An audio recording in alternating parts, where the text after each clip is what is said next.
Muy buenos días, bienvenidos a la segunda conferencia de Juventud de las Américas, organizado por Legado de las Américas en colaboración con Global Peace Foundation. Para mí, como cofundador de Legado de las Américas, es un placer darles la bienvenida en este día tan especial para todos los que formamos nuestra organización y en la que espero que podamos compartir conocimiento y experiencias de un lado al otro de nuestra América. Mi nombre es Manuel Zalba, soy abogado. Soy, como ya había dicho anteriormente, cofundador de esta gran iniciativa que ya lleva 3 años funcionando y tendremos hoy un día, como he dicho, muy especial. Quiero agradecer a todos los que han formado parte de la comisión organizadora, a todos los que han hecho posible este foro, con todos los comentaristas que vamos a tener en el día de hoy y sobre todo también a Jorge Wulfenford de Uruguay por todo el esfuerzo que ha realizado con toda esta iniciativa desde su inicio. Recordarles a todos los que se han inscrito que tendrán un certificado que recibirán en los próximos días y para mí, como he dicho, será un honor poder estar a vuestra disposición para todo lo que necesiten en el futuro. Les dejo con un vídeo de explicación de toda la labor que está haciendo Legado de las Américas y comenzaremos el primer panel de hoy conociendo la proyección de los nuevos gobiernos en el futuro a cargo de Martín Bjurrum desde Uruguay. Muchísimas gracias a todos.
Gracias, Manuel. Bienvenidos a todos a este primer panel de esta nueva conferencia de Juventud de las Américas, que, como bien dijo Manuel, organiza Legado a las Américas y patrocinado por Global Peace Foundation.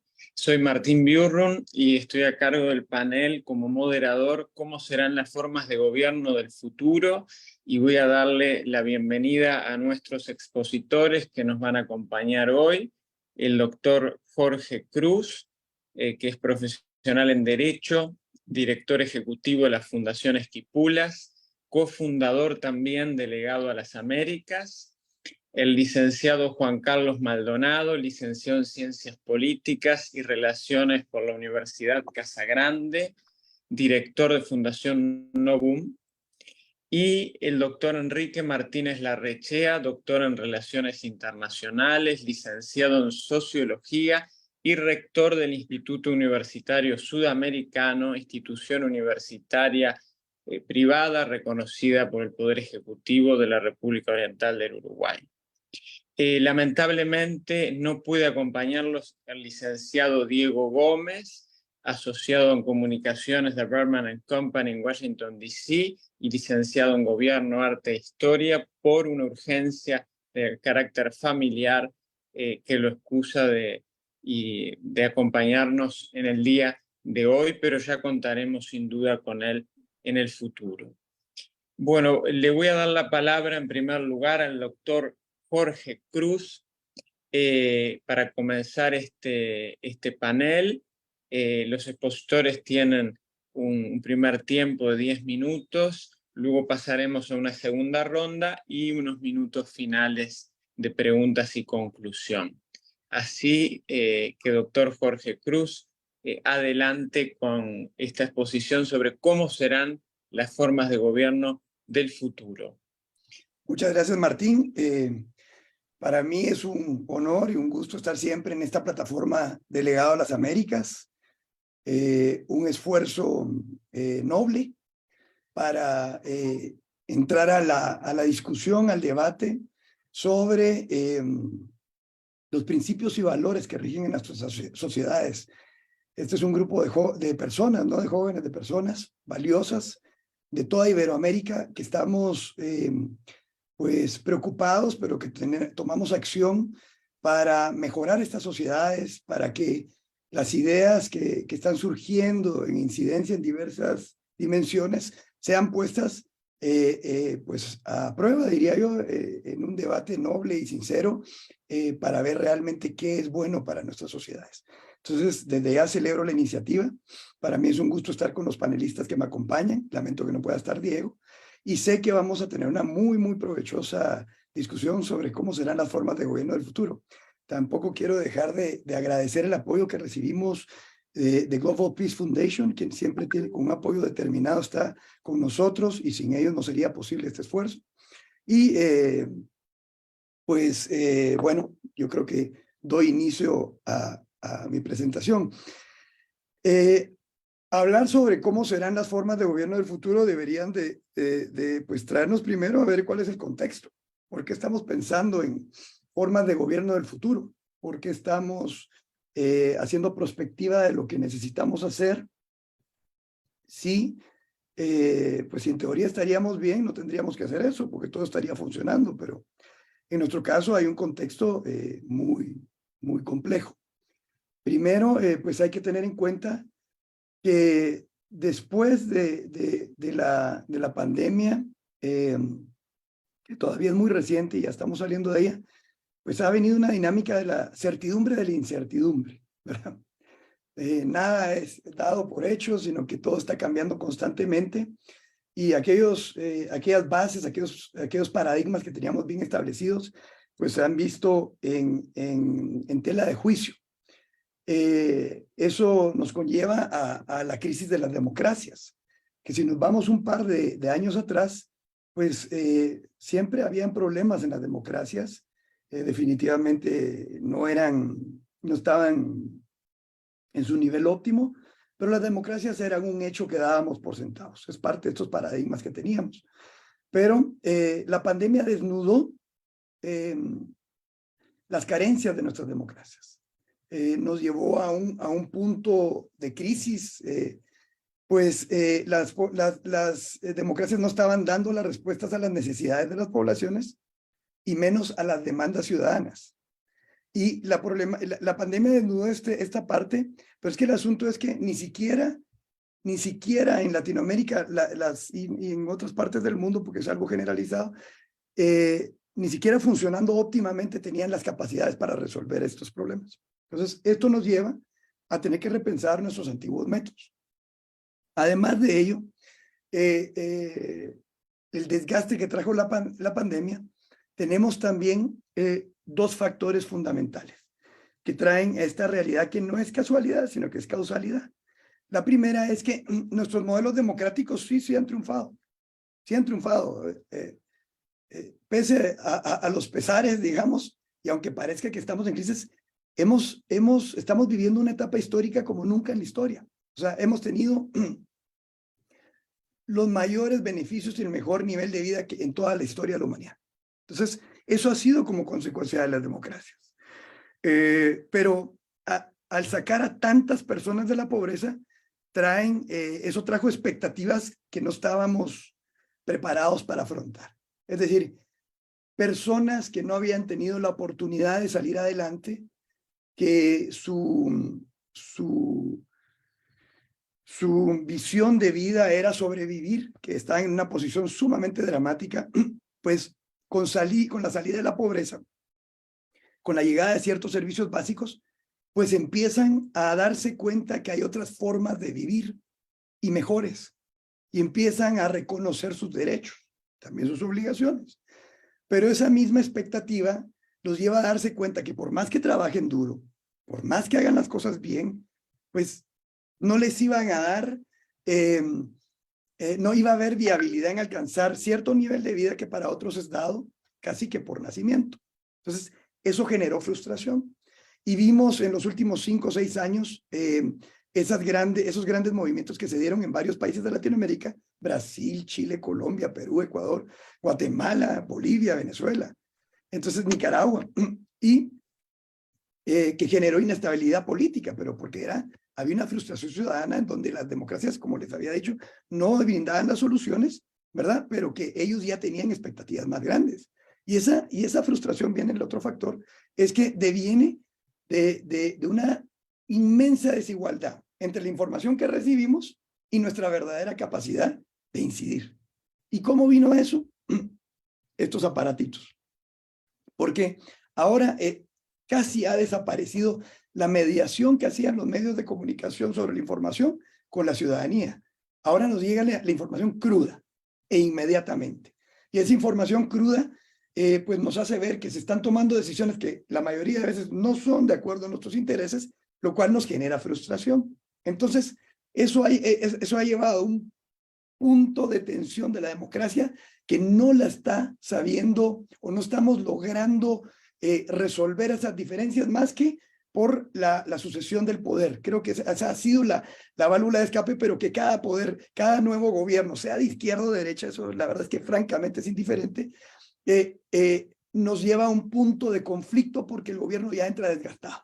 La luna de miel de los 100 años, de los 100 días que hablábamos antes, no existe, ¿verdad? Y en ese asunto del poder, de la comunicación, también nuestra forma de interrelacionarnos ha cambiado, es más ágil, es mucho más rápida, líquida. Hoy estamos llevando, y es una dinámica que tenemos los últimos 3 años, un foro a nivel iberoamericano que va a quedar colgado en las redes sociales y se va a estar viendo. Nosotros estamos aquí en el Zoom, pero eso va a quedar colgado en las demás redes, y digamos, esa es nuestra manera de comunicación. Entonces, hay mucho para pensar, repensar, para imaginar de lo que podemos hacer. Es un reto, porque si no lo hacemos nosotros, el problema va a ser que esa tensión que están sufriendo las democracias, esa frustración de la ciudadanía, conlleva a la dinámica de los populismos.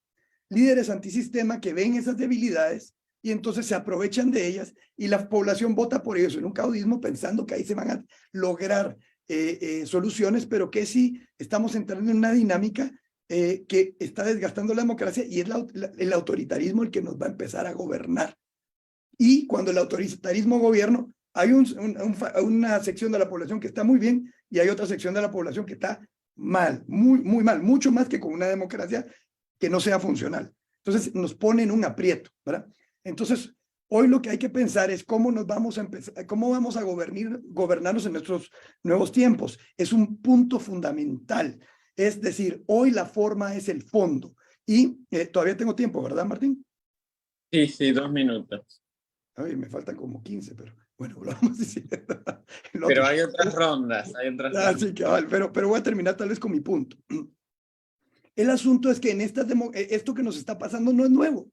En la democracia, Samuel Huntington, en su libro La tercera ola, él hablaba sobre 3 olas de democracia y que son completamente reales. 3 olas de democracia en la historia moderna, ¿verdad? Porque habíamos tenido democracia en Grecia, y es algo que estamos cansados de decir, que la democracia es el mejor formato de gobierno conocido hasta ahora. No se ha descubierto uno mejor.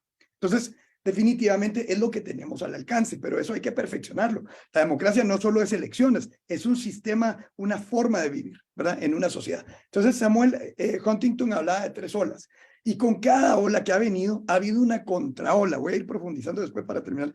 El asunto es que ahorita me parece que después de la tercera ola democrática, que fue cuando Latinoamérica se democratizó, me parece que estamos llegando a una tercera contraola. Es decir, estamos en un franco retroceso, pero porque la democracia no nos ha dado las respuestas, y obedece a muchas razones. Dentro de ellas, la representatividad está desgastada. También hay una historia de la representatividad. Al principio cuando hablamos de un George Washington, ¿verdad? Que es tan representativo. George Washington era un ciudadano distinguido, en el cual, por sus ejecutorias de vida en lo personal, la sociedad confiaba en él, ¿verdad? Entonces, como confiaba en él, confiaba en las decisiones que tomaba. Pero George Washington nunca tomó las decisiones precisamente desde un formato de consulta con la población. Sí, obviamente de una manera rudimentaria, pero era porque se confiaba en lo que él podía hacer. Más adelante los parlamentos entraron a tomar decisiones en base a lo que decían los partidos políticos, pero se llegó a una desconexión total entre partidos políticos y sociedad. Es ahí donde vemos también dentro de la democracia la crisis de los partidos políticos que ya no son representativos, y entonces eso nos lleva al problema de que hoy hay una desvinculación de la toma de decisiones de la ciudadanía con la realidad. Entonces nos da para pensar, y eso lo tuve que haber dicho antes, pero nos da para pensar en esa forma líquida de democracia que tal vez es la democracia directa. Ah, ¿cómo? ¡Qué locura! Esa es la democracia griega. Pues entonces doy la respuesta de un solo. Antes de hablar del estado de la democracia, y estoy saltando mucho de lo que quería decir, pero sí que ya no tengo tiempo, y llego a que nosotros deberíamos de pensar hoy, con la tecnología que tenemos, en ciertos ámbitos de acción de nuestra democracia, en una democracia directa, como una válvula de escape al sentimiento de la ciudadanía de no poder tomar decisiones sobre sus vidas. Y creo que en este momento termino con eso. Gracias, Jorge. Venía pensando en función a los conceptos que transmitías en una forma de pensamiento y de estructuración que me tocó estudiar en mi formación de origen francés, que era tesis, antítesis, síntesis, en el sentido que lo aplico a lo que explicabas del sistema político y cómo un sistema se va contraponiendo con otro contrario hasta poder, en definitiva, ir llegando a nuevas formas de gobierno en base a un modelo de democracia que vamos afinando, confrontando y bueno, y que iremos discutiendo y pensando cómo se dan estas perspectivas futuras. Gracias. Ahora vamos con el licenciado Juan Carlos Maldonado, que como les decía antes, es director de la Fundación Novum. Adelante. Hola a todos, buenos días. Bueno, como ya me presentaron, mi nombre es Juan Carlos Maldonado. Trabajo para algunas instituciones de manera independiente en este campo de las ideas y desde ellos pues trato de aportar este granito de arena. En lo que me corresponde hablar hoy acerca de cómo serán o creemos que pueden ser los gobiernos del futuro, quiero hablar un poco acerca de hacia dónde debemos conducir los gobiernos del futuro, qué cambios deberíamos empezar a ver muy pronto a fin de tener este tipo de gobiernos que esperamos tener pronto ya, en los próximos años. Y bien, pues esto tiene que ver con la constante evolución que sufren todas las instituciones. Pero en donde vemos, curiosamente, menos innovación, escuchamos ya hablar hoy en día de inteligencias artificiales, de muchísimos avances tecnológicos en muchas industrias, y sin embargo, una de las que menos escuchamos innovación es precisamente los gobiernos. Muchos de nuestros países siguen siendo administrados por instituciones creadas hace más de 2 siglos, en donde pues todavía tenemos un esquema que nos sigue pareciendo a muchos de nosotros inamovible, un estado en donde tienen que haber 3 poderes separados, ejecutivo, legislativo y judicial, y creemos que esto está escrito en piedra. Y si bien ciertos principios precisamente han logrado crear el mundo que tenemos hoy, el cual es un mundo maravilloso que tiene sus desventajas, pero hemos avanzado muchísimo. Parece que más bien hemos avanzado a pesar de no haber cambiado estas instituciones, en lugar de haber avanzado gracias a haberlas mantenido de esta manera. Por lo tanto, cuando hablamos de gobiernos del futuro, debemos tratar de comenzar a implantar el mismo modelo, la misma dinámica que tenemos con todo lo demás en los gobiernos. Y por eso quiero hablar acerca de algunos puntos. Mi primer punto es tener un gobierno transparente y participativo. Los gobiernos del futuro definitivamente van a tener estas 2 características o deben tenerlas para poder ser considerados pues, un gobierno que haya dado un paso hacia adelante. Quienes no lo hagan pues seguirán siendo, digámoslo de cierta manera, gobiernos del pasado. La transparencia y la participación van a ser pilares fundamentales porque, como ya lo mencionaba Jorge Cruz hace un ratito, Hoy en día ya se están difuminando los límites que había en medio, los límites mediáticos que existían sobre cómo la información se compartía. Y efectivamente, mucha de la indignación que se sufre en todo el mundo por parte de los ciudadanos hacia sus gobiernos tiene que ver precisamente con la información que los gobiernos no están compartiendo con sus ciudadanos.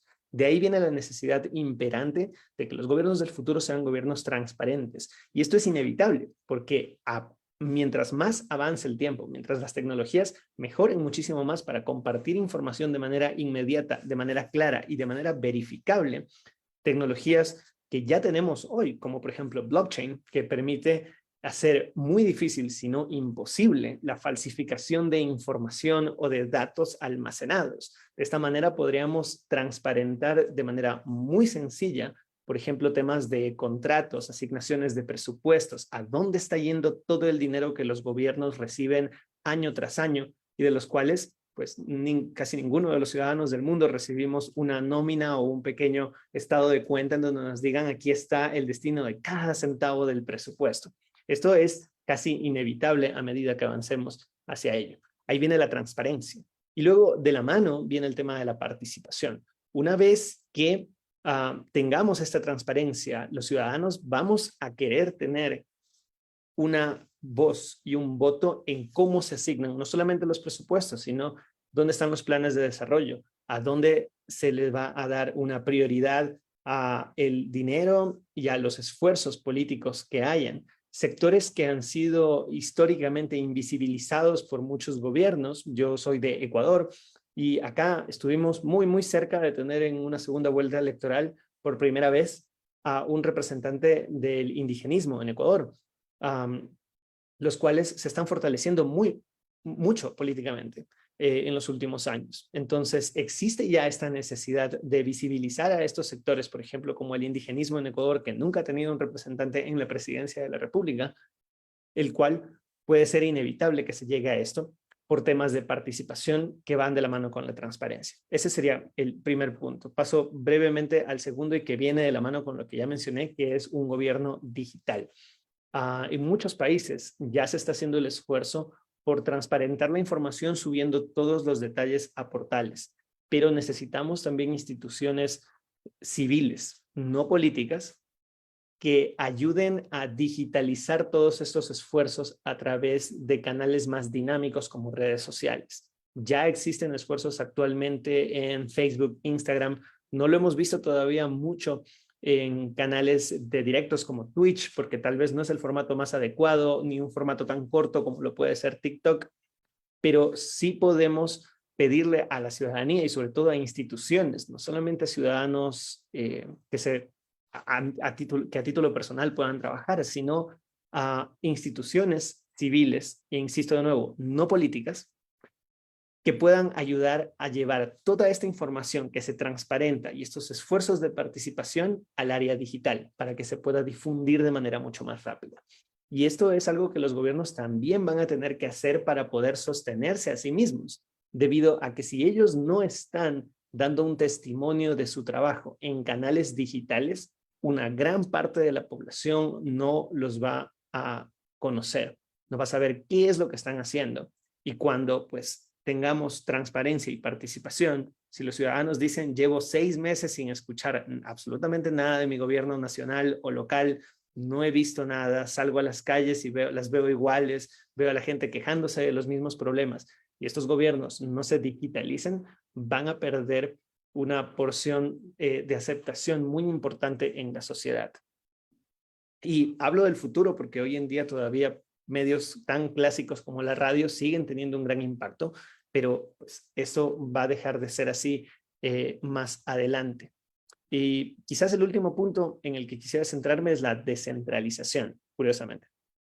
La descentralización va a ser muy importante para los gobiernos del futuro. Estaba buscando un dato acerca de algo que a mí me apasiona mucho y es los países pequeños. Siempre me ha causado una admiración extraordinaria cómo países tan pequeños como nosotros podríamos pensar, por ejemplo, en Singapur, que es un caso tan singular, una pequeña isla rocosa en el sudeste asiático con un clima terrible, se ha convertido en uno de los países más ricos del mundo, desplazando incluso de su puesto a Suiza como un refugio fiscal y un lugar extraordinario para hacer negocios. Singapur y Suiza, que son ambos países muy pequeños, están aprovechando sus dimensiones para poder tener políticas que respondan a la necesidad que tienen ellos como nación y la dirección que quieren seguir, de acuerdo también a la participación y la transparencia que pueden brindarle a sus ciudadanos para poder otorgar bienestar. Y me topé con un dato curiosísimo. De hecho, los 10 países más ricos, si los medimos por PIB per cápita, todos son países pequeños. Quizás el más grande de la lista sea Noruega, pero sin embargo, en kilómetros cuadrados, todos cabrían dentro del estado de Colorado, en Estados Unidos. Y estos son los top 10 de países más ricos por el PIB per cápita. Y si se dan cuenta, al mencionar sus nombres, van a darse cuenta también de que son países minúsculos, como Mónaco, Liechtenstein, Luxemburgo, Bermudas, Irlanda, Suiza, Noruega, Isla de Man, Isla Caimán y Singapur. Solamente en el puesto 11 está Estados Unidos, que vendría a ser el país estrictamente grande de la isla, y por un puesto se ha quedado fuera. No sé cómo estoy con el tiempo. 2 minutos. Perfecto. Entonces, voy a utilizar estos 2 minutos para concluir con el tema de la descentralización. Los gobiernos del futuro deben estar descentralizados.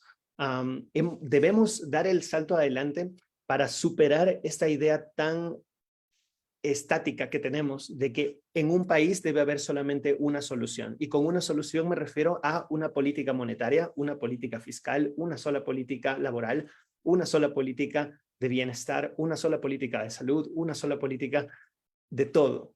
Debemos evolucionar para dejar de pensar que la diversidad, de la cual hoy también se habla mucho en el ámbito social, y aquí de nuevo hago mención a cómo innovamos muchísimo en todas las demás áreas, incluso en el área del bienestar social, del bienestar de género, hablamos de la diversidad y está muy bien. Hablemos también de la diversidad de realidades y problemas que los ciudadanos de los países del mundo enfrentan y que estas no se pueden solucionar con una sola idea. Debemos descentralizar las soluciones, permitir que las regiones, las ciudades, las provincias, los cantones tengan la posibilidad de implantar sus propias políticas para encontrar soluciones locales, que luego estas, gracias a la facilidad que hay de compartir información y de aprender de otras experiencias, podamos ver cómo otras ciudades y regiones en el mundo, no necesariamente países enteros, están solucionando sus problemas y cómo podemos adaptar esas soluciones de manera local.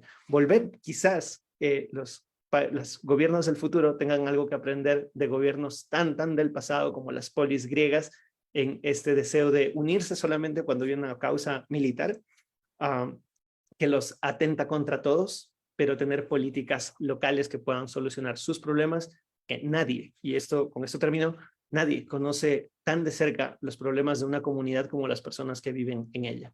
Y eso es lo que quería compartir con ustedes hoy. Muchísimas gracias por la oportunidad. Muchas gracias, Juan Carlos. Estaba pensando en qué importante que es analizar esas perspectivas que comentás con nosotros de esa democracia más directa, como decía Jorge Cruz anteriormente, con esa combinación, digamos, digital y de la transparencia. Bueno, mi rol de moderador y también como digamos, llevando la discusión más allá, creo que estaría bueno como pista de debate ver que algunas culturas o algunas regiones del mundo tal vez estén en otro momento del desarrollo digital que nosotros en Occidente. Sin embargo, creo que el concepto de centralización que traes es muy interesante porque acorta esa brecha, por ejemplo, digital o de transparencia, que a nivel macro puede ser más difícil de implementar. Y con este comentario ya me voy directo a nuestro tercer expositor, el profesor doctor Enrique Martínez Larrechea, que presenté anteriormente, rector del IUSUR, con quien tuve y tengo el honor de trabajar también en varios proyectos, así que Enrique, adelante. Gracias por estar con nosotros. Muchas gracias, Martín. El honor es todo mío. Y bueno, quiero aprovechar para agradecer muy especialmente a los organizadores de este evento la amable invitación que me extendieron. Es siempre un placer y un privilegio compartir con colegas como los que acompaño en esta mesa y tener la atención de todos ustedes, que supone una grave responsabilidad. Veremos cómo resolvemos entonces en este poco tiempo alguna reflexión que quería compartir con ustedes. Repito entonces, agradeciendo especialmente a Jorge Guldenshoff por su invitación y a Martín Vidurro. Les confieso que al principio, cuando leí el título del evento, me asaltó una cierta duda, porque encontré una cierta ambivalencia semántica en el título del evento. Se me pedía que estudiara las formas de gobierno de el futuro como tal, es decir, cómo gobernamos el futuro. Era una acepción posible. Otra era las formas de gobierno en un tiempo futuro en la historia. Pues yo he optado, como los demás colegas en este panel, por esta segunda interpretación. Las formas de gobierno en su evolución, en una perspectiva próxima. Pero realmente la primera acepción, la idea de cómo gobernamos el futuro, no deja de ser interesante también, y hasta diría que tiene alguna conexión con el tema que vamos a abordar ahora. El gobierno del futuro, en todo caso, bueno, supone prospectiva, supone medidas técnicas, proyecciones de datos, pero eso también nos puede llevar a una cierta asepsia, a una cierta falta de involucramiento ético. El futuro sería aquello que las tendencias nos permiten proyectar hacia más adelante. Pero también habría otro método para pensar el futuro, que es el futuro deseado, lo que realmente queremos construir en el futuro, la visión objetivo, la imagen en cierto modo utópica, en cierto modo ética, de un futuro en el cual valga la pena vivir. Pero de alguna manera la perspectiva técnica, propiamente técnica, aunque nunca será totalmente aséptica, y la perspectiva ética, la perspectiva política de visiones del futuro, creo que ambas pueden dialogar. En este caso nos vamos a referir, como expresé antes, a las formas de gobierno, no del futuro, sino a las formas de gobierno en el futuro. Pero ya esa temática ya nos plantea una gran perplejidad. ¿Es posible pensar el futuro? La bola de cristal realmente no la tengo. Y leí por allí que el filósofo Hegel decía que no era posible ocuparse de temas tan baladíes como pensar fenómenos concretos en el futuro. La filosofía en todo caso se ocupaba de fenómenos estructurales, de grandes ideas, de el debate en el pensamiento de esas grandes ideas y no de las contingencias del futuro, ¿verdad? Lo cierto es que de alguna manera estamos impelidos por la realidad de hoy a pensar de alguna manera la evolución de las instituciones políticas, la evolución de los desafíos que hoy enfrentamos, y naturalmente tengamos o no la chance de pensar en el futuro, y por más débiles que sean nuestros instrumentos para pensar el futuro, de alguna manera es algo que debemos hacer. Por supuesto, las formas de gobierno diría que son un tema clásico del pensamiento político. Todos nosotros recordamos las grandes clasificaciones de las formas de gobierno de Aristóteles en su Política, o de Maquiavelo o Montesquieu. Aristóteles proponía de alguna manera 6 formas de gobierno, 3 virtuosas y 3 no, que tenían que ver con la tiranía, con la aristocracia y con la democracia. Pero la monarquía podía derivar en tiranía, la aristocracia podía derivar en oligarquía, el gobierno de unos pocos, y la democracia podía derivar en demagogia. Tal vez por eso Maquiavelo fue más expeditivo. Se refirió solamente a el gobierno de uno o el gobierno de varios, el gobierno de un monarca o el gobierno de una asamblea, a pesar de que en el gobierno de las asambleas distinguía también las repúblicas aristocráticas de las repúblicas democráticas.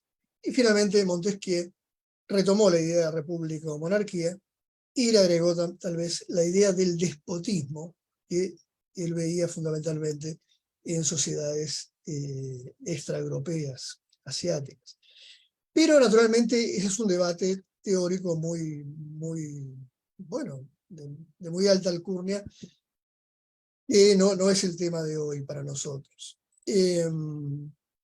Hoy lo que debemos de alguna manera reflexionar es sobre nuestras formas de gobierno, nuestras instituciones políticas y sobre los desafíos que presentan y las formas que podrían adoptar en un futuro próximo.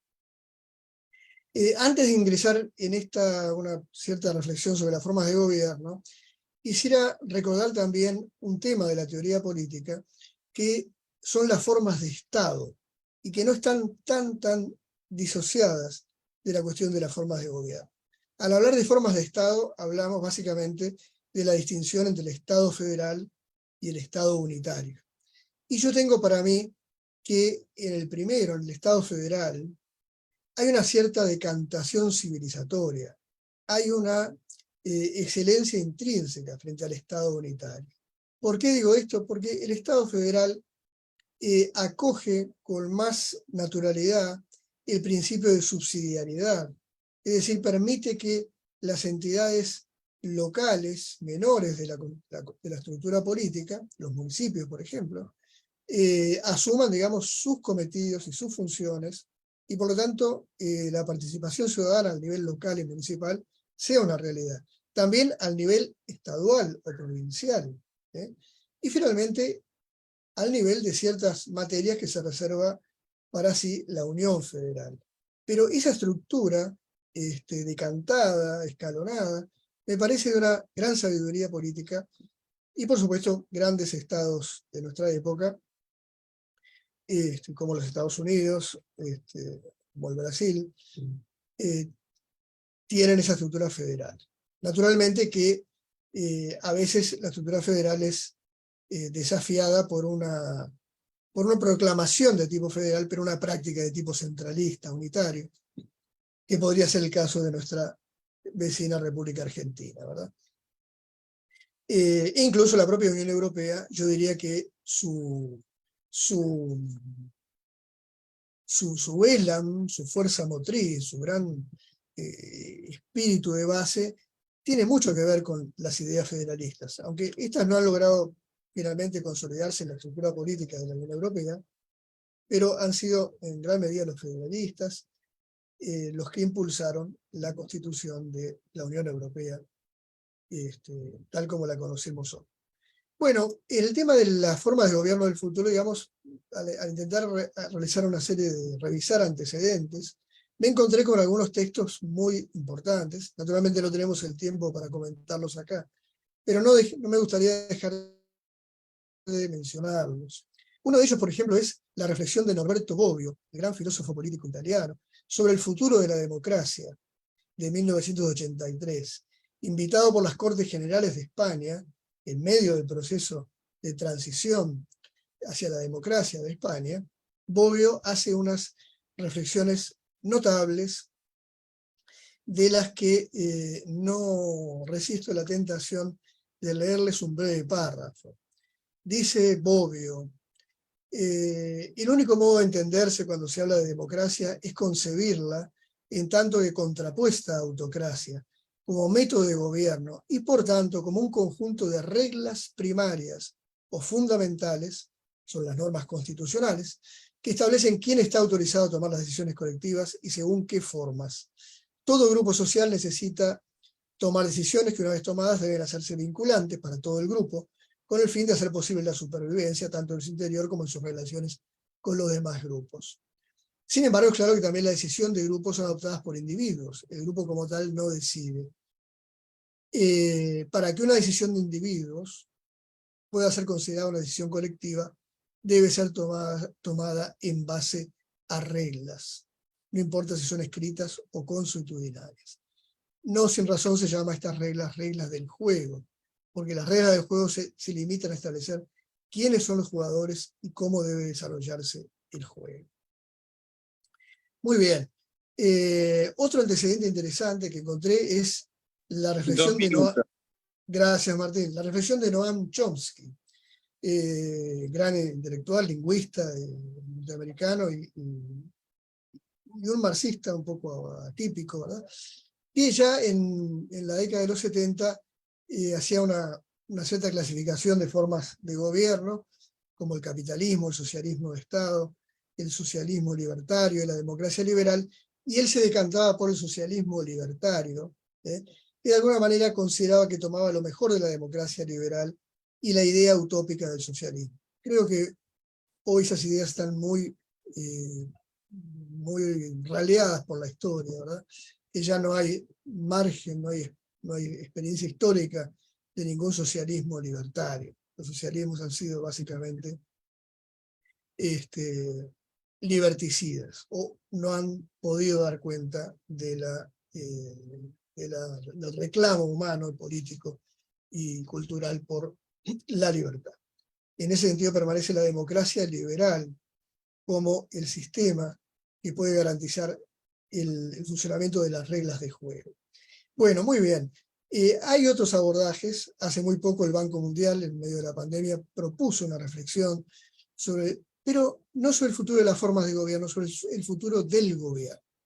Como se me ha acabado el tiempo, yo lo que quiero es simplemente proponerles un par de ideas, o no sé si son ideas o meras reflexiones, constataciones que hago.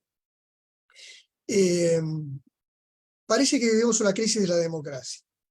El gran teórico político Adam Przeworski justamente ha hablado de esto y ha hecho un señalamiento muy importante a mi juicio. La crisis de la democracia, que a menudo la consideramos y la mencionamos, sin embargo, no se manifiesta en retrocesos y caídas de la democracia en una gran parte de los estados. Podemos hablar de crisis de la democracia, podemos hablar de populismo, podemos hablar de grietas o de polarización, pero lo cierto es que países con altos niveles de PBI per cápita, como son gran parte de los países occidentales, e incluso los países de renta media, América Latina y otros continentes, tienen preservada aparentemente la forma democrática. Cuando el fascismo llegó a Italia, Italia tenía un PBI per cápita de apenas $2.000. Hoy tiene un PBI per cápita de $35.000, por ejemplo. En Uruguay, cuando se establece la dictadura en 1973, tenía un PBI per cápita de $1.500, $2.000. Hoy tiene un PBI per cápita de 17.000 y estoy asombrado de ver algunas proyecciones que sitúan el PBI per cápita de Uruguay en 2024 o en fin, antes de 2030, en $30.000 per cápita. De manera que la prosperidad, el desarrollo económico y productivo puede ser un buen antídoto contra la crisis de la democracia. También precisamos de retomar los contenidos simbólicos fundamentales de la democracia. Garantizar que los ciudadanos son escuchados, y que pese a que muchas veces el ciudadano se siente ajeno a una casta o a una élite que dirige la política, estas dirigencias, que a veces son, en las democracias pluralistas son no una élite sino varias, sean capaces de dar señales de que el gobierno democrático continúa siendo el gobierno de todos y que los reclamos simbólicos y materiales y culturales de todos son pasibles de ser acogidos. Naturalmente siempre en base a las reglas. Y abusando del tiempo diré una última cosa para terminar. Me estoy refiriendo al ámbito interno, a la idea de la democracia como el mejor sistema de gobierno, como lo han dicho mis colegas, felizmente hoy vigente en gran parte del globo. Pero ¿qué pasa con los países y las culturas en las que la democracia no es el sistema político, no es el sistema de decisiones, donde a menudo la democracia es vista como una forma cultural de Occidente que quiere ser impuesta a veces violentamente. Y ahí yo recurro al concepto de John Rawls, gran filósofo político contemporáneo, de lo que él llama sociedades decentes, bien organizadas, aunque no sean liberales. Las sociedades decentes, es decir, sociedades que cultivan una serie de principios y valores universales muy importantes, aunque no se rijan democráticamente, deben ser objeto de diálogo por parte de las democracias. Es la forma que tenemos, no la guerra, no la violencia, no la imposición de la democracia, que siempre es imposible, sino el diálogo civilizatorio, el diálogo cultural que haga posible que otras sociedades, que a lo mejor no tienen en su práctica ni en su historia reciente o remota el ejercicio de la democracia, puedan considerar esa forma de gobierno. Ya vemos que teocracias o gobiernos más o menos verticales como el de la Iglesia Católica, sin embargo, el Papa es electo por una asamblea cardenalicia, ¿verdad? De manera que el método democrático parece ser casi imbatible. El tema es los supuestos culturales del método democrático y cómo se expande. Bueno, habría mucho para seguir conversando, pero quisiera ser disciplinado respecto a los tiempos y me quedo por acá en esta primera intervención. Gracias, Enrique. La verdad que, bueno, en esta reflexión, además con varios elementos teóricos, me dio pie a una pregunta que me gustaría presentarles a los tres expositores para esta segunda ronda. Recuerdo, hace pocos años, un senador republicano me regaló un libro de un senador francés comunista y me llamó la atención porque eran dos legisladores de partidos opuestos y ese libro se llamaba Los partidos van a morir y no lo saben. Años después en Francia, los principales partidos republicano y socialista bajaron menos de 5% en el escenario político.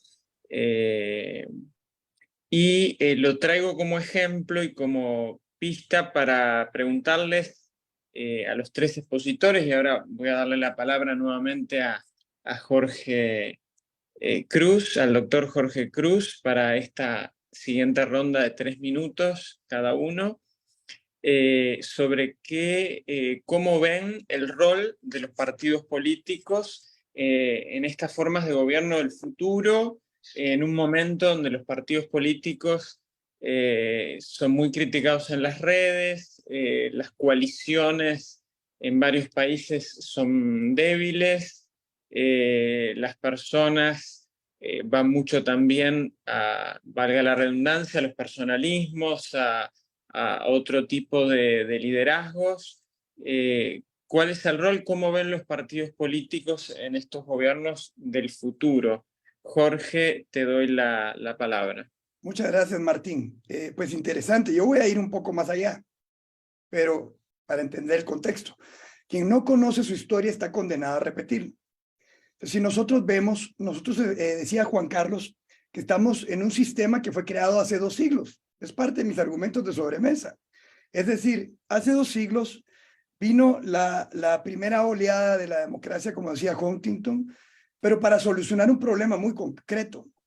El problema concreto era la opresión que hacían las monarquías en las sociedades. Entonces, ahí se crea un sistema democrático para el acceso al poder y un sistema republicano para la gobernanza, para la gobernabilidad. Has funcionado muy bien, ya creo que hemos coincidido los tres en que ha traído beneficios como nunca en la historia para aquel que crea que estamos mal. No estamos mal, estamos bien, hemos avanzado mucho, pero definitivamente han habido cortapisas que podemos superar. Pero en ese aspecto hemos llegado a un punto clímax, ya les decía yo, hoy los partidos políticos tienen una desconexión total con la ciudadanía, y esto no es de ahora, eso empieza a configurarse en los 70s. Pero, digamos, ¿dónde estamos hoy? Hay un estudio que hicieron 2 personas, Scott Mainwaring y Aníbal Pérez Linan, ambos de Notre Dame, que se llama Why Latin American Democracies Are Stuck. Pero yo me voy a algo específico. porque ellos describen 3 causas del por qué las democracias en Latinoamérica están estancadas, siendo estas, en primer lugar, viejos actores autoritarios, poder económico o militar, bloquean la profundización democrática, mientras nuevos actores como el crimen organizado y milicias organizadas violan los derechos democráticos. Todo esto en torno a privilegios, estructuras donde hay recursos y donde de una manera corporativa se mantiene ese privilegio para seguir aprovechándose de esa estructura, pero la ciudadanía queda afuera. En segundo lugar, el pobre o mediocre desempeño de los gobiernos que no responde a las necesidades ciudadanas y crea frustración en los ciudadanos, que pavimenta el camino a presidentes antidemocráticos que atacan la democracia con base en el populismo. Sí, o sea, aunque los gobiernos funcionen perfectamente, aunque no roben, no haya corrupción, no tienen las capacidades para funcionar. Y el mayor problema es que tenemos a líderes que no tienen, todo aquel que no conoce su historia está condenado a repetirla, no conocen mucho de contexto y siguen romantizando las ideas de izquierda o derecha, que tal vez no han visto que eso fue un formato en donde se sentaban en el Parlamento francés los que estaban a favor de la monarquía, los que estaban en contra, y seguimos romantizando eso pensando que una u otra expresión nos van a brindar las salidas, y no es eso, va más allá, y algo han mencionado mis colegas, que va más allá en la participación ciudadana. Y en tercer lugar dice, y todavía no me pares, Martín, porque quiero leer una serie de unas citas. En tercer lugar, ellos mencionan que las estructuras de democracia híbridas, ineficientes y corruptas deslegitiman y no contribuyen a la profundización democrática por protección de sus intereses y alimentando aún más el descontento ciudadano. Es parte de lo que les decía, es decir, la democracia como está hoy funciona para unos, ¿me explico? Pero el problema es que no es el objetivo, no es la concepción, no es la idea de la democracia, sino que ahorita se ha quedado estancada en un punto en el cual ciertos actores se están privilegiando sobre el modelo, y entonces escuchamos esos debates que cuando uno profundiza realmente no llegan al sentido último, porque están hablando entre izquierdas y derechas, y repito, puede llegar el gobierno de izquierda, puede llegar el gobierno de derecha, pero las soluciones no van a darse, porque la forma es el fondo, porque no tenemos las estructuras que nos van a permitir que los problemas se solucionen. Y en base a eso leo una serie de citas. Francis Fukuyama en el 2014 escribía un artículo en el en el Wall Street Journal, que se llamaba En el fin de la historia sigue en pie la democracia. Esto fue en el 2014. Pero dentro de otras cosas que él afirmaba, él decía que al referirse a la crisis de las democracias liberales actuales, diciendo, el mayor problema de las sociedades que aspiran a ser democráticas ha sido su incapacidad para proporcionar la esencia de lo que la gente quiere del gobierno, es decir, la concepción democrática. Entonces él sigue diciendo, seguridad personal, crecimiento económico compartido y los servicios públicos básicos, especialmente educación, atención médica e infraestructura que se necesitan para lograr oportunidades individuales. Imagínate, Martín, hoy seguimos discutiendo en la izquierda y derecha, ¿tiene que existir Estado o no tiene que existir Estado? O sea, es como que estamos en un punto sin sentido, diría. Es una discusión sin sentido. ¿Va? Otra afirmación, en el mismo artículo agrega, los defensores de la democracia se enfocan por razones comprensibles en limitar los poderes de los estados tiránicos o depredadores, pero no dedican tanto tiempo a pensar en cómo gobernar con eficacia. Están, en palabras de Woodrow Wilson, más interesados en controlar que en energizar al gobierno, controlar los privilegios, ¿me explico? Y ya voy terminando. Y bueno, en su libro, ¿Por qué los países fracasan?, ¿verdad? Acemoglu y Robinson tienen una afirmación que también nos explica mucho lo que estoy diciendo. ¿Por qué las naciones fallan, al establecer la prosperidad? Me estoy confundiendo. Perdón, me fui mal. Ah, sí, ahí está, perdón. En su libro ellos establecen, al establecer que la prosperidad económica depende de la inclusión de las instituciones políticas y económicas de un país a los ciudadanos. O sea, su tesis, todos hemos leído el libro, es que deben de haber instituciones inclusivas, ¿verdad? No extractivas. Entonces, ¿qué es lo que está pasando? Que grandes sectores de la población no participan de esas decisiones. Entonces, para revalorizar la política o la democracia, la mejor estrategia histórica ha sido la estabilización de la participación política, válvulas de escape, directa de los diversos sectores sociales, a través de movimientos políticos de larga duración. evitando los falsos líderes que se dedican a representar a grupos populares para promover el adecuado debate y consenso de intereses políticos diversos y así recuperar el compromiso por el desarrollo de las personas. Bueno, ahí tengo más, pero mejor no voy a seguir porque sé que el tiempo es corto. Yo me voy a tirar de un solo al punto toral de mi tesis, de lo que estoy planteando. O sea, nosotros lo que tenemos que buscar en este momento es profundizar nuestra democracia, pero es muy bonito, es muy romántico. Profundicemos, sigamos hablando en los debates de izquierda y derecha, absurdos, por cierto, ¿verdad? Sino que ahorita lo que nos toca es ver que la forma es el fondo. ¿Y cómo lo logramos hacer? Yo me di a la tarea de investigar un poco y la luz me la dio hace no mucho tiempo, hace un par de días, el doctor Bernardo del Toro, que muchos de ustedes lo deben de conocer, ¿verdad? Colombiano. El asunto es que él mencionaba, deberían de ver el modelo de la democracia suiza, y Juan Carlos mencionaba a Suiza. ¿Ah? Primero lo local, ¿verdad? Las comunas y demás, llegamos a lo local, la descentralización, solucionamos parte de eso, ¿verdad? Pero lo más importante es que ellos tienen un modelo de democracia directa, en el cual todo el tiempo están ejerciendo referéndums para consultar a la población. Es más, si la población no está de acuerdo con una decisión parlamentaria, pueden reunir un número determinado de firmas para lograr vetar esa ley con la cual la población no está de acuerdo. Entonces, creo que para hacer partícipe de la ciudadanía, teniendo mayor tecnología, podemos empezar a pensar en esos formatos. Ahí me quedo, Martín. Muchas gracias, Jorge.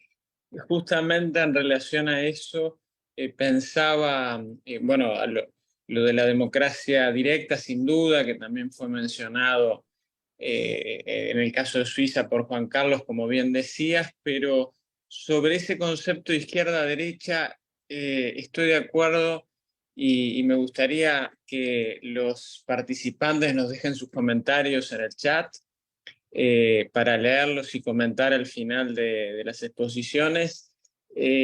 ¿Cuál sería esta nueva forma de clasificar o ver las diferentes visiones? Y pensaba, bueno, en definitiva, creo que alguno de ustedes lo dijo, es entre libertad, despotismo, formas de populismo o de democracia republicana. Bueno, con este comentario vuelvo a darle la palabra a Juan Carlos Maldonado para seguir en esta reflexión que nos convoca hoy. Bueno, a ver, quizás ahora, y ya lo han mencionado algunos autores, uno de ellos que escribió un largo texto sobre esto, tres volúmenes de Los enemigos del comercio, que fue Antonio Escotado, un autor español muy bueno. Es una pena haberlo perdido, pero creo que nos ha dejado suficiente material como para charlar por el resto de nuestras vidas. Él hacía una distinción muy interesante que tal vez sea la nueva distinción izquierda-derecha, monarquía, y que de hecho hace poco tiempo quizás ya pasamos de la dicotomía tiranía-libertad con esta última ola democrática y ya la tenemos muy clara, ¿no? Quizás muchos de nosotros tenemos muy claro que lo que queremos es libertad y no tiranía, pero eso ha evolucionado en una nueva dicotomía que probablemente sea hoy la de libertad-seguridad. Y es precisamente una evolución de las otras porque es una nueva versión de lo mismo, ¿no? Cuando hablamos con distintos actores sociales, cuando nos encontramos con distintos tipos de activistas, de políticos, de personas que tienen objetivos de desarrollo social, económico, político, de cualquiera de este tipo, siempre vamos a encontrar una dicotomía entre seguridad y libertad, ¿no? Aquellos que dicen, sí, ¿qué libertad puede tener una persona que vive con $1 al día? ¿De qué clase de libertad estamos hablando? Entonces dicen lo que esta persona necesita es seguridad de saber que pues podrá vivir con un sustento, seguridad de poder saber que sus hijos podrán superarse y tener una oportunidad, la seguridad de poder saber que mañana no tendrá que desesperarse por estas cosas. Y esto tiene mucho que ver con los estados de bienestar, con las políticas laborales, las políticas tributarias, Mientras que otras personas dicen, bueno, pues necesitamos la libertad de poder ejercer nuestras facultades, poder buscar nuestro propio sustento, la libertad de no estar atado por políticas que restringen a unos y no a otros, porque lastimosamente en política básicamente lo que se hace es decidir quiénes ganan y quiénes pierden con las políticas. Por eso casi siempre, incluso en materia jurídica, se los conoce como fallos.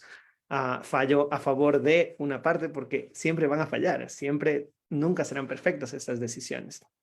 Entonces creo que esa dicotomía es quizás en la que nos encontramos hoy, y es la dicotomía de la cual vemos que se desenvuelven las políticas públicas, ¿no? Políticas públicas que anhelan otorgar seguridad o políticas públicas que anhelan otorgar libertad. Todas ellas, y eso es algo muy importante que nosotros como cientistas sociales debemos entender, que en su núcleo contienen una muy buena intención de poder ayudar a las personas a superarse, a tener más de lo que tienen, a tener oportunidades de las que quizás hoy carecen y sobre todo con la esperanza de poder tener en el futuro, que es lo que nos atañe en este panel, un futuro mejor. Sin embargo, pues creo que esa es la dicotomía en la que nos encontramos ahora. Muchas gracias, Juan Carlos. Me quedé pensando en el concepto de fallo que mencionaste, cómo bueno, así como hoy Enrique mencionaba la doble interpretación del título del panel, cómo las palabras nos van formando y desde el lenguaje se va construyendo la realidad, en este caso nuestra realidad política como sociedad. También me quedo pensando en que tú decías, bueno, que ya estamos pasando esa dicotomía de libertad y tiranía, obviamente todos apostando por más libertad, pero bueno, hay otras diferencias, liberalismo, progresismo, republicanismo, otras discusiones que están sobre la mesa y que invito nuevamente a los participantes a dejar sus comentarios en el chat para luego del término de la exposición poder debatir sobre estos gobiernos de futuro. Y ahora le doy la palabra nuevamente al doctor Enrique Martínez Larrechea. Enrique, adelante. Gracias, Martín. Bueno, tú hacías referencia al inicio a la cuestión de los partidos políticos y un fenómeno que es propio de nuestra época, sin duda, es, como lo ha dicho el propio Pressburski, el concepto o la situación de intenso partidarismo con partidos débiles. De alguna manera tenemos una fuerte grieta, una fuerte polarización, pero no entre partidos realmente potentes, sino entre partidos que tienen con el público una relación difícil, muchas veces no del todo legítimos o no del todo preferidos o preferibles por la opinión pública. Muchas veces el Latino Barómetro, esa encuesta latinoamericana, nos muestra un cierto desasosiego de los ciudadanos con la democracia.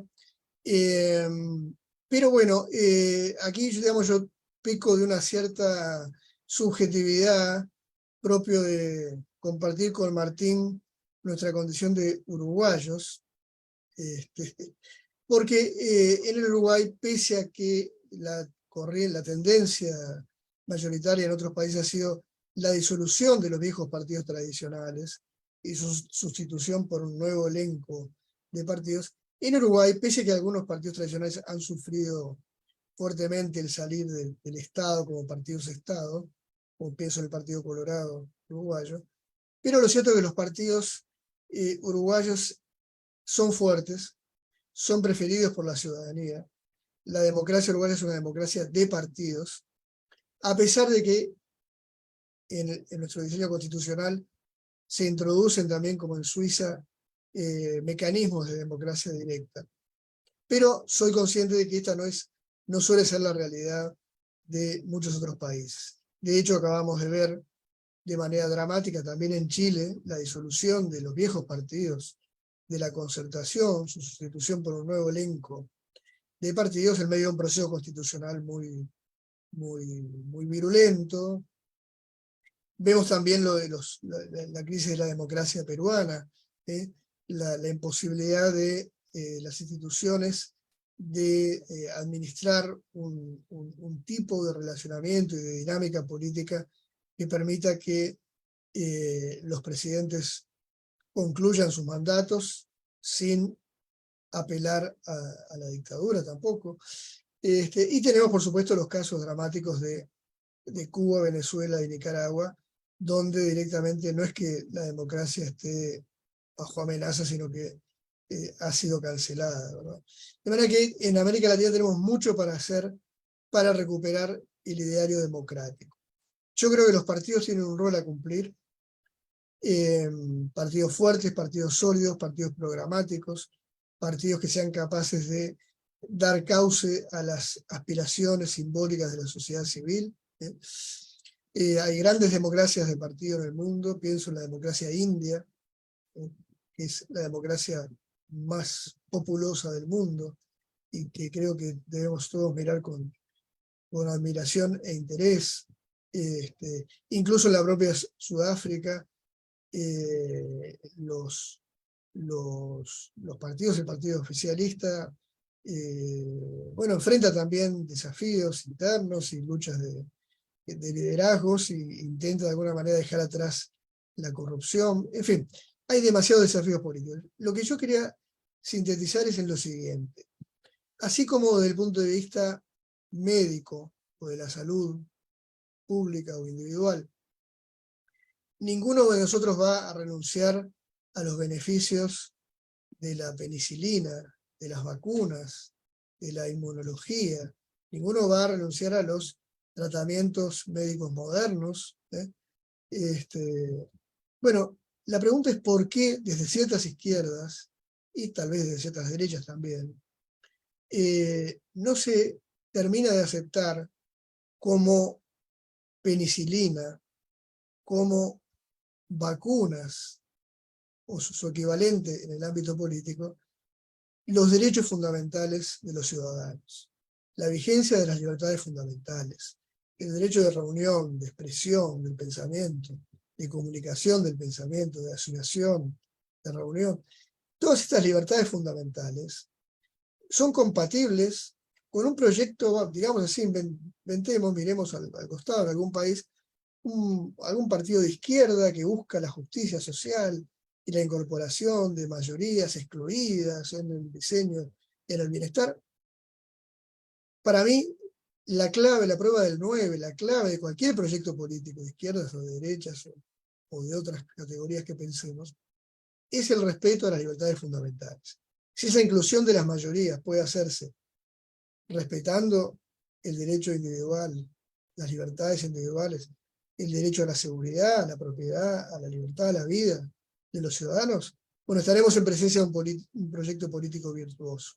Si en cambio ese proyecto político supone negar libertades, judicializar la política, meter presos a los opositores, cancelar su prensa, volver imposible su organización, bueno, estamos en presencia entonces no de un proyecto político humanista, no de un proyecto político progresista, no importa los motes que se quiera autocalificar, con los que se quiera autocalificar, será un proyecto deshumanizante, reaccionario, contrario a los logros fundamentales de la humanidad.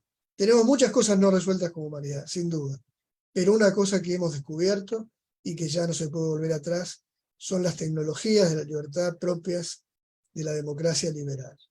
Y es ese estatus mínimo, esa democracia de mínima, es la que debemos exigir a cualquier proyecto político, a cualquier ideología que se presente ante los ojos de los ciudadanos. Gracias, Enrique. La verdad que es interesante marcar ese mínimo, esa exigencia de base para poder, como condición para poder construir estas formas de gobierno del futuro. Y ahora que terminamos con las exposiciones, voy a aprovechar a ver un poco en los comentarios del chat, si hay preguntas o mensajes, no duden en transmitirnos. A mí por privado me llegaron algunas consultas que hemos tratado de ir evaluando. Una es si los partidos políticos pueden unirse, pueden estar unidos alrededor de principios cuando las redes sociales destruyen el modelo del pasado. Otros, ¿podrán las democracias sobrevivir sin partido? Bueno, más o menos era lo que estábamos conversando. Luego de conseguir sus objetivos, caen las... cómo se sigue luego de las primaveras árabes. Son otros mensajes que han llegado. No sé si quieren reaccionar alguno de los panelistas, de los conferencistas a alguna de estas cuestiones. Jorge, Juan Carlos, Enrique.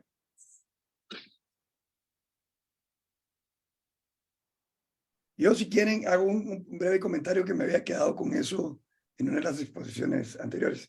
Esto a mí me ha gustado mucho lo que hemos conversado, porque creo que estamos viendo hacia el mismo horizonte, ¿verdad? Y como que es innegable, y siempre en la historia de la humanidad nos va acorralando y enfilando hacia un modelo que uno tiene que seguir. A veces creemos que descubrimos mucho, que somos muy inteligentes, pero la verdad es que la misma dinámica nos lleva hasta ciertas conclusiones. Pero en cuanto a los partidos políticos, que no me refería a ellos en específico, yo creo que han sido un modelo extraordinario. Pero el problema es que tal vez ya cumplieron su función como tales, ¿verdad? Y el pegamento que los ha mantenido unidos ya es más líquido, es más dinámico, y tal vez ya es más difícil que haya un modelo, porque a mí me han preguntado el tema izquierdas y derechas, que ha sido lo que yo he estado viendo. Yo doy un ejemplo, ¿verdad?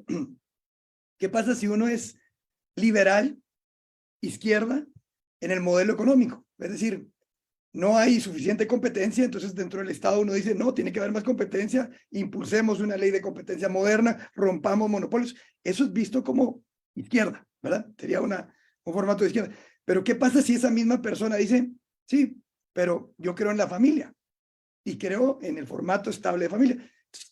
¿Qué es esa persona, izquierda o derecha?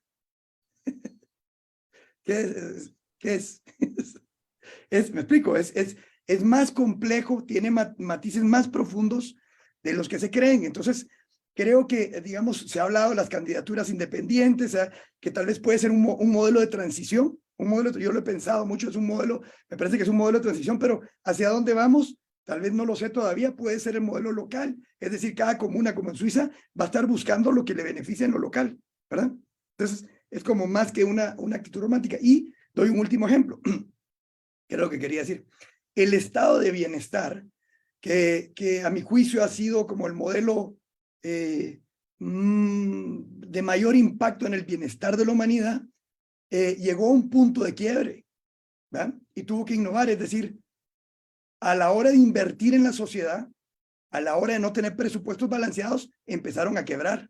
¿Me explico? Entonces, llegaron los temas de inflación y entonces ven cómo el péndulo solito se va reorientando, es decir, lo que decía la gente de derecha de que era un problema estar invirtiendo demás, pues llegó a una realidad. Entonces tuvo que reconducir, ¿me explico? Entonces creo que en ese aspecto los partidos políticos van a tener que reconducir su quehacer o desaparecer. Pero ¿para qué vamos a querer seguir manteniendo un modelo que no va a ser funcional a lo que está buscando la ciudadanía? Que en este momento, pues que les digo, la forma es el fondo, porque Juan Carlos hablaba ya más allá, ¿verdad? ¿Qué es lo que el Estado tiene que hacer, verdad? ¿Qué es lo que tiene? Pero es que en este momento hay un problema con las válvulas de escapes, que están contenidas, hay un dique que no deja pasar y eso genera inconformidad. Entonces es lo que yo quería decir.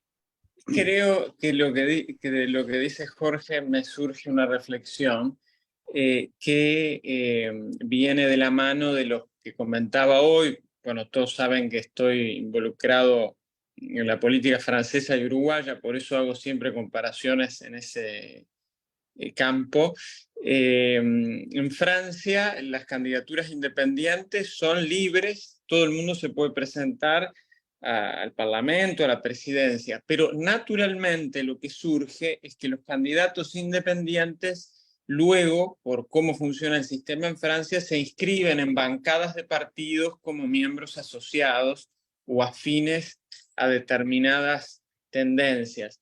En Uruguay, como decía Enrique, los partidos son aún sólidos, es otra etapa de evolución histórica, o tal vez otra forma de entender la participación ciudadana, pero es claro que en algunos países, y tal vez sea en gran parte del planeta, ese modelo está muy cuestionado, como mencionábamos, ¿no? Y como Jorge ahora tú mencionabas. Quiero decir que en el chat han surgido nuevas preguntas. Estoy siendo un poco flexible con el tiempo porque como tuvimos un expositor menos, nos dio el tiempo de hacer estas preguntas. Dice un mensaje: recuerden que todos los conceptos como populista, socialista, progresista, liberalismo, entre otros, han salido como sujeto de la democracia, y mientras ésta no se dé cuenta de dónde han venido, qué es lo que ha producido, no sabrán a dónde ir y mucho menos qué corregir. Otro mensaje dice: acerca de recibir vacunas, los gobiernos que obligaron a los ciudadanos a recibirlas para poder ingresar a centros comerciales, etcétera, por ejemplo, con la vacuna COVID-19, y despunto, y luego hay una pregunta: ¿no es una agresión a la libertad individual exigir una vacuna a un ciudadano que no la desee? Agrego estas preguntas a las que ya habían formulado en el chat sobre qué pasa luego de las primaveras árabes en el mundo árabe. Si alguno de los tres conferencistas quiere reaccionar a alguna de estas preguntas, serían las que tenemos para terminar aquí en el chat, que los participantes han puesto como preguntas de debate. Excelente. Yo puedo hacerlo, voy a tratar de ser breve porque me encantaría también escuchar a Enrique, que pueda dar también respuestas. Me gustaría mucho escuchar sus respuestas. Iba a hablar acerca del caso de El Salvador. No sé si hay salvadoreños presentes escuchándonos. Si es así, les puedo decir que desde acá de Ecuador sabemos un poquito más o menos de lo que está pasando y existen muchas opiniones. La semana pasada estuve en Perú y tuve la oportunidad de encontrarme con un salvadoreño que me dio su punto de vista, pero sigue siendo pues también un punto de vista. Yo hablaba acerca de la dicotomía libertad-seguridad. E inmediatamente después de que terminé de hablar me puse a pensar y dije: vaya, El Salvador es un gran caso acerca de esto, ¿no? Un país en donde muchas instituciones internacionales están diciendo: a ver, vamos por orden. Están habiendo muchas denuncias de abuso policial, de encarcelamientos arbitrarios, están habiendo casos, pero muchos salvadoreños reaccionan a esto y dicen: ustedes no han vivido el horror que nosotros vivimos durante décadas en este país, en donde no teníamos libertad de salir de nuestras propias casas, no porque un gobierno autoritario nos quitara la libertad de movernos o nos arrebatara nuestra propiedad, una tiranía, no, porque las pandillas mismo no dejaban hacerlo. Lastimosamente en Ecuador estamos caminando un camino bastante similar. Hay una especie de toque de queda no oficial en muchas ciudades de Ecuador, porque si sales después de las 8 de la noche te expones a que probablemente te roben, te secuestren o te maten. No existe un toque de queda oficial de parte del gobierno, pero estamos viviendo uno impuesto por bandas criminales. Entonces llega una persona como el presidente Bukele, que aquí viene el truco: es de derecha, es de izquierda, es progresista, es autoritario. ¿Qué es? De acuerdo al espectro que utilizábamos hace tan solo 10 o 15 años, ¿a qué responde él? Nadie lo sabe. Él tampoco lo quiere decir. Él lo que dice es: la seguridad de los salvadoreños es mi prioridad. Y esa es su bandera. Es por eso que no sé si este fenómeno se repite tal vez en otros países. Hablo desde la experiencia de Ecuador. Hace mucho tiempo que dejamos de tener, quizás el único vestigio de esto es el Partido Social Cristiano, con su denominación como tal, que sin embargo ha evolucionado en llamarse también una parte del movimiento Madera de Guerrero, por una canción local guayaquileño, Madera de Guerrero. Y así hemos tenido muchos partidos hoy que se llaman Suma, se llaman Creo, se llaman Avanza, se llaman Unidad, se llaman Unidos Podemos, porque ya no hay partidos que se cohesionan alrededor de una ideología, sino alrededor de un proyecto, una idea, que son avanzar, crear, sumar, poder. Entonces, este tema es el que nos muestra cómo los partidos han evolucionado o han respondido a esta necesidad diversa de ya no estar atados a una ideología, sino de responder a una necesidad social, como puede ser la seguridad o la libertad. Y aquí quería también responder a lo que decía Daniel Vera sobre lo de las vacunas. Esto también fue una dicotomía de libertad y seguridad. Si bien todos entendemos que tenemos la libertad de decidir sobre nuestros cuerpos y qué ingerimos, los gobiernos trataron de sobreponer la seguridad y decir, si no lo haces, te conviertes en una amenaza para la sociedad y por lo tanto debemos restringir tu movilidad, restringir los lugares a los que puedes acceder. Y la dicotomía de las personas giraba alrededor de esto, ¿no? Alrededor igual de la libertad y la seguridad, como en el caso de cómo responden los gobiernos a la delincuencia. Quizás la catástrofe que están viviendo los partidos políticos hoy en día, más o menos, en mayor o menor medida en distintos países de América Latina, tenga que ver con el hecho de que ellos están evolucionando a convertirse en más bien agencias de respuesta a las necesidades ciudadanas, no tanto ya en lo que fueron, sino a convertirse ahora en esto. La medida de su éxito será con qué éxito logran no solamente cambiar el nombre, no solamente cambiar la imagen, sino realmente cambiar su gestión para poder realmente responder a las necesidades de sus ciudadanos. Y de nuevo, como lo decía al principio, con cuánta entereza, con cuánta integridad ellos realmente permiten que también dentro de su organización política exista también transparencia y participación. Esa para mí puede ser la clave del éxito del futuro de los partidos políticos, no tanto del futuro, ya hablemos del presente. Estamos en 2023 y esto está sucediendo. Si este mismo año muchos partidos no cambian eso, van a extinguirse. Gracias, Juan Carlos. Dejo a Enrique hacer un último comentario para cerrar, porque vi que además había contestado en el chat sobre un concepto. Adelante, Enrique.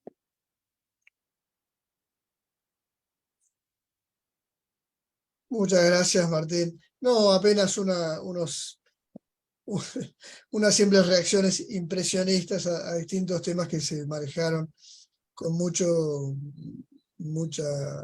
maestría por parte de mis colegas. No, primero decir, bueno, respecto a esto de las vacunas, recordaron la experiencia que tuvimos aquí en Uruguay, sumamente interesante, en la cual, digamos, un gobierno de orientación, digamos, podríamos decir liberal en materia de libertades individuales, decidió, digamos, que acuñar el concepto de libertad responsable. Consideró que los ciudadanos sean suficientemente maduros para decidir lo que era mejor para ellos y también para cuidar a los otros. Y por lo tanto no impuso restricciones, no impuso cuarentenas obligatorias, no impuso limitaciones a la movilidad, salvo en un momento muy crítico de la pandemia y por medio de una ley. Es decir, consideró que la libertad individual no podía restringirse en modo alguno si no era a través de la ley, envió un proyecto de ley al Parlamento y por un tiempo muy limitado se restringieron algunas actuaciones. Pero básicamente lo que rigió fue una libertad responsable, así la llamaba el presidente de la República, y bueno, fue una experiencia interesante que creo que vale la pena recordar. Respecto a los partidos políticos, yo comenzaba diciendo que la experiencia de Uruguay no es extrapolable a otros países.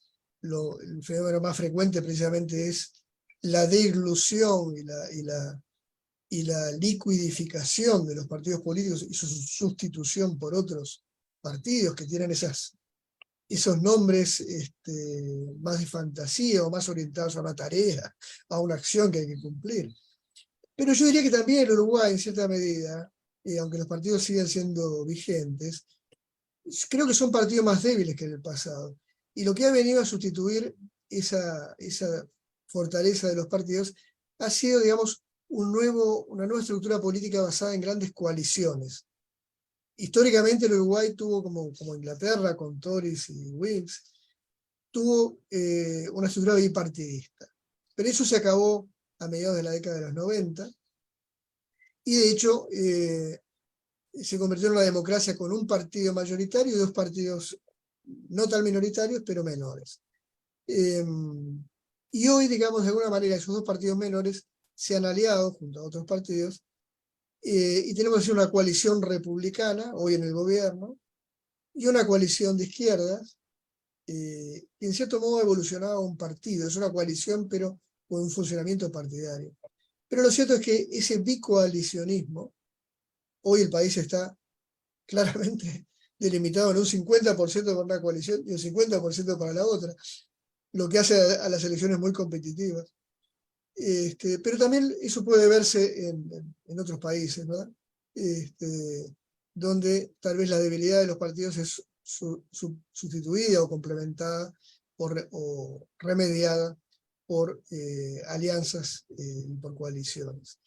Bueno, respecto a la primavera árabe, no me considero en condiciones de hacer un análisis serio, en parte por falta de información, pero cuando uno ve los resultados de ese movimiento, constata, digamos, que terminaron en la anarquía, terminaron en el reforzamiento de los regímenes autoritarios, terminaron en su subordinación a lógicas geopolíticas, en un área además muy crítica como es Medio Oriente, donde todo lo que se haga y todo lo que se dice y todos los actores políticos están en gran medida mediados por la cuestión energética y por la cuestión geopolítica.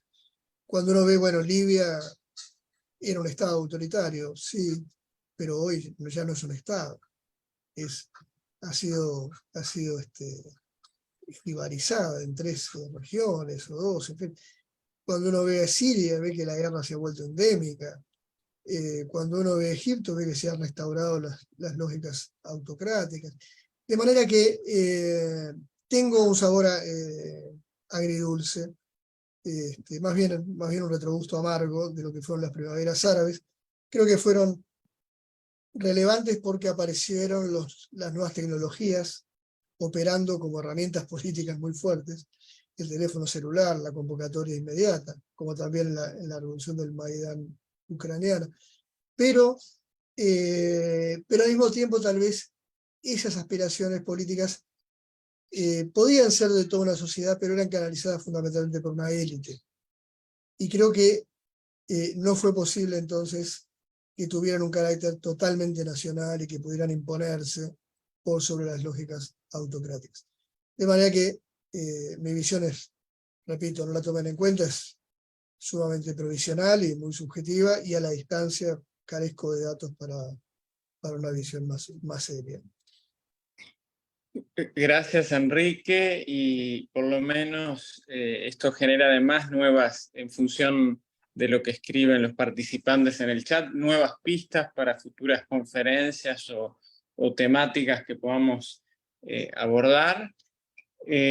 No habiendo más preguntas en el chat, quería agradecer a Jorge Cruz, a Juan Carlos Maldonado, a Enríquez Martínez Larrechea por este panel, que fue muy rico en conceptos teóricos y sin duda en pistas también prácticas para que los diferentes actores que participan de esta conferencia de Juventud de las Américas puedan llevarse para su compromiso en sus organizaciones y sus partidos políticos a lo largo de toda América.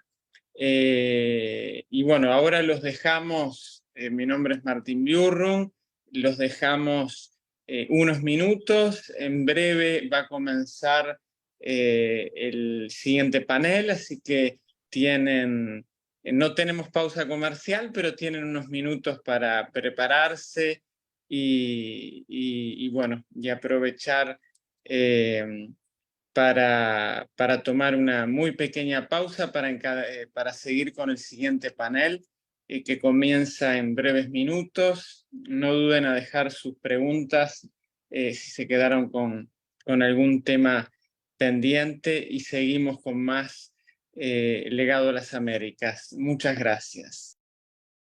Muchas gracias, Martín. Muchas gracias, Martín. Doctor Gracias, colegas. Y Juan Carlos.